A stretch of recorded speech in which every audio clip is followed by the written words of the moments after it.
Was Jerri Manthey from Survivor, the Australian Outback, a villain?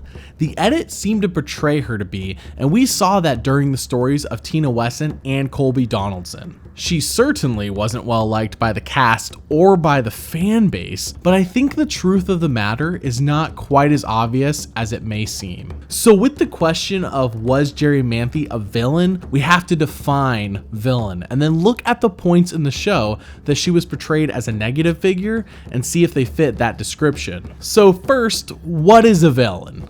Google has it defined as a character whose evil actions or motives are important to the plot. Well, Jerri was definitely a character whose actions were important to the plot, but was she evil? Let's define evil. Google defines evil as profoundly immoral and wicked.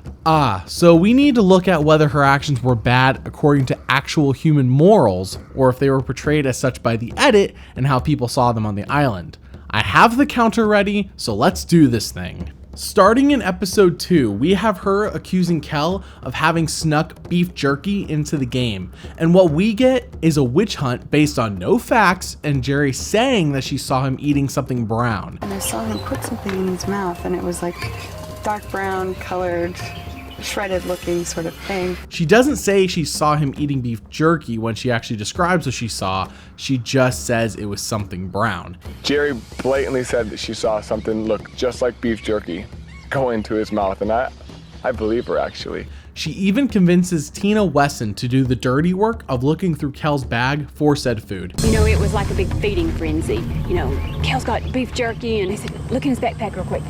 And I was standing right there and I did it. Tina doesn't find anything in the bag, and it is brought up during the finale of how she regrets doing this. The thing that I feel worst about, Kel had been accused of eating the beef jerky.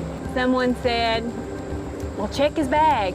And I was standing there by his bag and opening up the bag to look in there to see if we saw beef jerky wrappers. I would say this is an immoral act on Jerri's part and has her starting off quite rough. Later on in episode 2, we have our first signs that people don't like Jerri. If you were looking to paint a bullseye on someone, obviously Keith has struck a nerve in a few people, but also Jerri. Colby Donaldson paints us the picture that she is stubborn, set in her ways, and unforgiving. Is being stubborn and unforgiving immoral?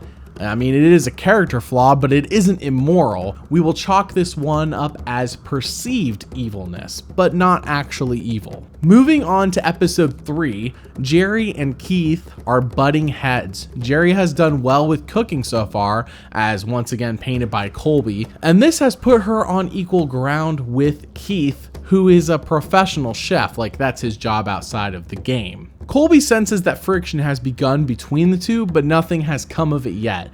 No moment has happened, and no one is painting Jerri in the wrong here, so this is kind of all of a wash. But fruit will come of it later on. I do not trust Jerri. Later on in episode 3, romance is in the air, because Jerri is flirting hard with Colby, and From the very first day, she told me how cute she thought he was. And at first she didn't think that he liked her.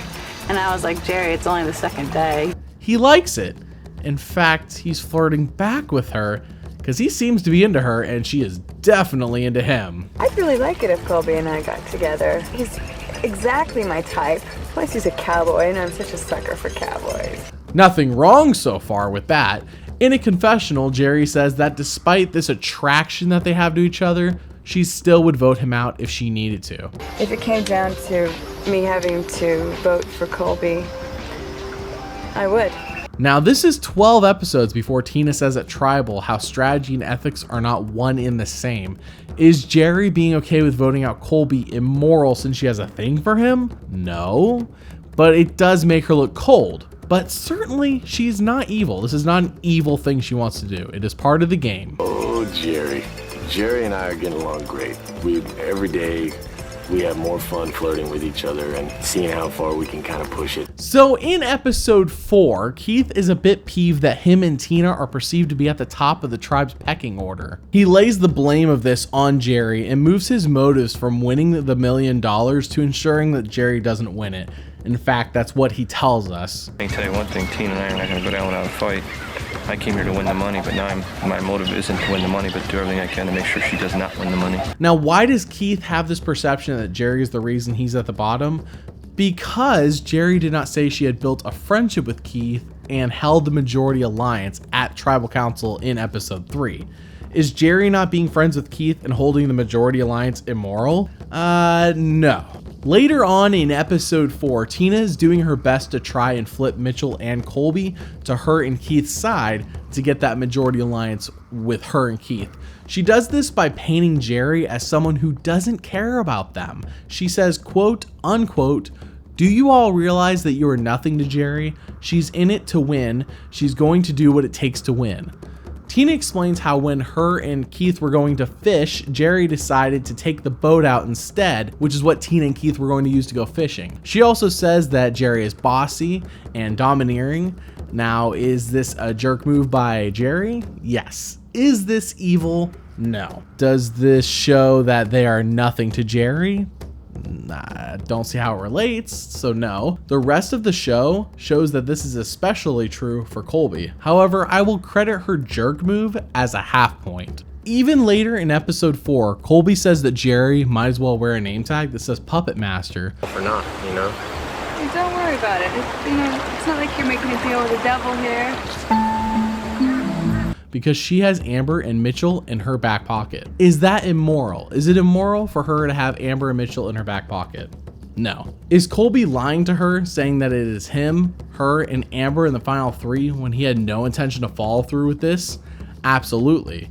But it doesn't count towards Jerri being evil. Jerri proudly wears a name tag that says Puppet Master on it. I mean, I simply agreed to go along with him just because I thought it could get me down the road a little better. Nothing of substance happens in episode 5 with Jerri, so we'll just move straight on to episode 6. And probably one of the things people remember most about Jerri from this season. She is obsessed with chocolate, and she compares it a lot to sex. Chocolate releases the same endorphins that sex does. Now, this excessive talk she has with Amber is an annoyance to Colby, as she says that the fantasy clearly involves him. Right now, I can actually, in my wildest fantasy, picture pouring hot chocolate all over some hot dude's bod. Now, this isn't evil, but doing this at night when people are trying to sleep is super annoying and definitely a jerk move. She's using her thoughts of chocolate to substitute for her thoughts of sex.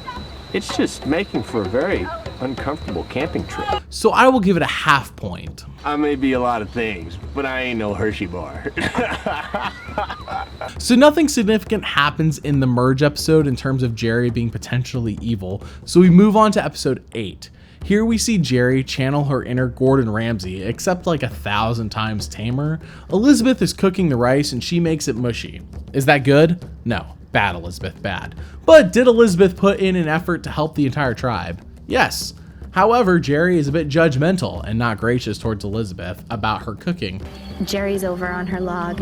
It's mushy, she says. This kind of harkens back to earlier in the season when she was being really harsh on Keith about his cooking, and back to what Colby said about her being unforgiving. Is being judgmental about Elizabeth's cooking evil? No. Is it mean? Yes. So I will give it half a point. Poor little Elizabeth was sitting there trying to cook the rice, and Jerri made some comments about it. It hurt Elizabeth's feelings. Later on in episode 8, Elizabeth is scrambling because Kucha is lacking the numbers. They're down by 1 member, and Ogakor is going to pick them off one by one. So Elizabeth seeks out the cracks in their tribe. After only 4 or so days, she sees that Tina and Keith don't like Jerri. This is confirmed later on when Jerri is out at the reward that she won, and Keith calls her the Wicked Witch of the West back at camp. Well, now why does he call her that name? Because she is the first person to cause him, a professional chef, any stress over cooking. So is causing Keith stress evil? No. Is it annoying and disrespectful to give a professional chef a hard time about cooking?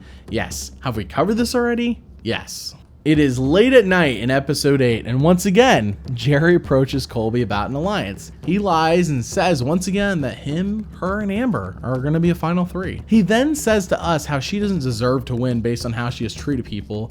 Now, I personally agree that with how much friction she has caused, she would be a goat at the end of the game, easily carry her to the end and beat her. But he provides no new examples of why she is unworthy. He does say that lying normally doesn't bode well with him, but since it's Jerri, it's okay. I didn't like the fact that I had to lie, but because I was lying to Jerri, I didn't lose sleep over it.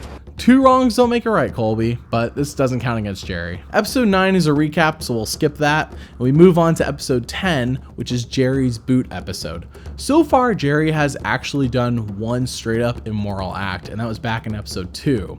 She has been a minor nuisance to people with her personality, but not verifiably evil. So surely, in her boot episode, this must be the time she goes full villain and gets the boot she has been asking for. It is time for the reward challenge, and everyone must pick a partner. It is proposed by someone in the tribe that they just draw names out of a hat to keep it random and to avoid the obvious favoritism someone like Colby would receive, because everyone would want him to be his, their partner. I would want him to be my partner if I was there. Jerri disagrees with this plan and thinks people should be able to simply pick who they want, with her picking Colby, of course.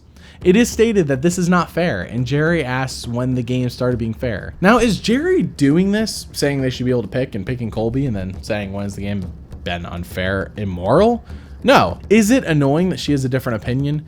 Yes, but I'm going to side with Jerri on this one. I agree that it should be random, but wanting to pick Colby and asking when the game has been fair is not even close to being immoral. But it does portray her in a negative light because everyone else wants it to be random. So as luck would have it, and feel free to laugh, Jerri randomly draws Colby's name out of the hat. Oh, the irony! And then, of course, goes on to win the reward with Colby, which is what everyone wanted.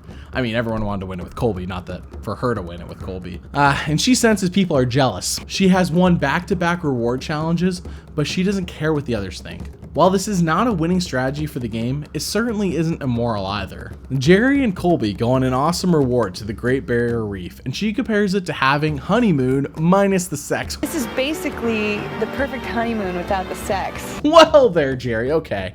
It's a bit inappropriate, but it's not immoral. Colby brings everyone gifts back from the reward from the Great Barrier Reef, and this is followed by a confessional from her stating that she wants to sit at the final 2 with him since she thinks they are about even, like they would be a split vote at that final tribal council. While this is laughable, as I can't see her getting 3 votes against Tina like Colby does, none of this is immoral. It just makes her seem like she is not good at analyzing people at all. It is time to vote Jerri off the island, and Roger goes up to vote. A little backstory on Roger: he has been level-headed, super friendly, and a surefire winner if he makes it to the final 2, unless he is with Elizabeth, because he would probably give it up and let her win. We see that later on in his boot episode. But anyways, he votes for Jerri and has this to say. Most days she gets up in a good mood, but old baby, look out if she gets up in a bad mood. If Roger, the super nice, friendly guy, is saying that, then voting Jerri really is going to take a burden off of everyone. However, this doesn't mean she is immoral, just difficult to live with. 5 votes, Jerri. That's enough. You need to bring me your torch. Well, there you go. Jeff said it. You're out of here, Jerri. You're gone. Now we get a quip from Elizabeth in the next episode about how they would take back Jerri if it meant the tribe got rice, but her villainous reign is over. Or did it ever exist? Outside of the Kel incident, Jerri was never a villain. I see her actions as more representative of someone who is incapable of reading a room, incapable of understanding how people perceive her. She doesn't recognize that most of the things she is doing is annoying people, and everyone keeps it to themselves, so they don't even tell her. She's wholly unaware that she causes friction and is deluded to think that her and Colby would be an even match at the end. While Jerri may have been a nuisance, she was not a villain, but it sure seemed that way with how everyone painted her throughout the season. In fact, we saw Colby lie twice in this run through, which we never saw from Jerri, and is double the actual immoral acts she did. So is Jerri Manthey a villain? The answer is no. It'll be interesting to see All-Stars and Heroes and Villains, since her and Colby are in both of those seasons. It'll be quite a treat. Tune in next time as I give my comprehensive review of Survivor: The Australian Outback. Thanks for watching, and if you like the content you see here, then please support me and this channel on Patreon. That Patreon has exclusive Survivor podcasts by myself and guests, and occasionally we talk about Big Brother. So join today to listen to those. Jerri, tribe has spoken.